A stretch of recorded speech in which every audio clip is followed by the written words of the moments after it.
Viens avec moi dans la rue, je veux te montrer quelque chose.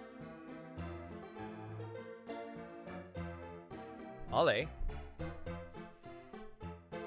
Eh bien, regardez ce bâtiment. Aujourd'hui, nous le connaissons sous le nom de Petit Saloon. Mais pourquoi y a-t-il le nom d'un médecin au-dessus de la porte? Eh bien, je vais vous le dire dans une minute. Il ne reste que 5 bâtiments d'origine à Calico. La plupart des bâtiments de l'époque minière étaient en bois, ce qui posait un problème car le bois se desséchait rapidement sous le soleil brûlant du désert et le bois sec est très inflammable. Par conséquent, les incendies étaient fréquents. Le premier a été signalé en juin 1883, alors que la ville n'avait que 2 ans d'existence. Il est peut-être apparu que la construction de structures à partir de bois d'allumage n'était pas la meilleure idée, ce qui explique peut-être pourquoi certaines personnes ont reconstruit leurs bâtiments brûlés dans un matériau bien meilleur. 4 de nos 5 bâtiments d'origine, la mine de Zenda, le magasin général de Lane, la maison de Lucilane et, bien sûr, le salon de Lille, ont été construits en pisé, un procédé qui consiste à couler du sable, de la terre et d'autres matériaux dans une forme pour créer des murs. Je n'ai pas besoin de vous dire que la terre et le sable ne s'enflamment pas aussi facilement que le bois séché.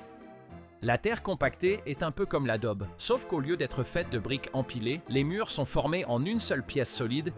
Si vous regardez de près, vous pouvez voir des morceaux d'assiettes, des bouteilles en verre et d'autres objets encastrés dans les murs, ce qui a été fait à dessein pour renforcer la solidité de l'ensemble. Vous trouverez peut-être même des morceaux de porcelaine carbonisée provenant de l'un des incendies qui ont ravagé la ville.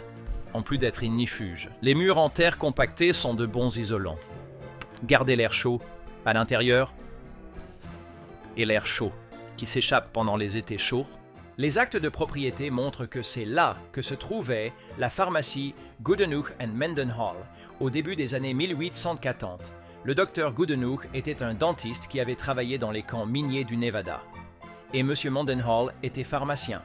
En 1885, M. Quinn et Sutcliffe ouvrent le Boca Beer Hall, l'un des 22 saloons de Calico. Servir la très populaire bière Boca. Et cigares. Mais pas de mâchoire, quoi que cela signifie.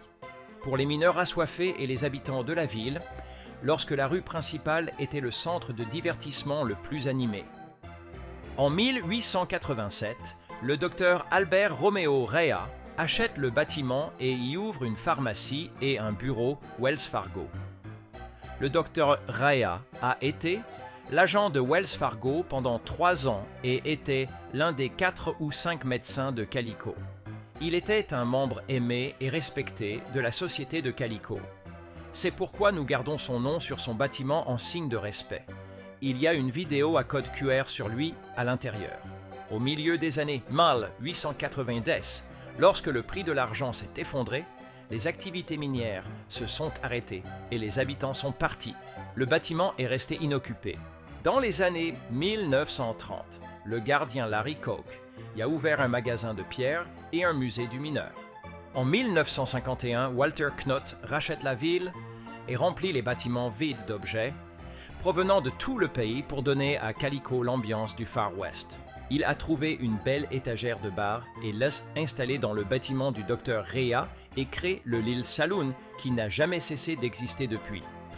Alors viens avec moi chez Lils, prends un verre, grignote et clique sur les codes QR à l'intérieur pour découvrir d'autres histoires fascinantes sur Calico.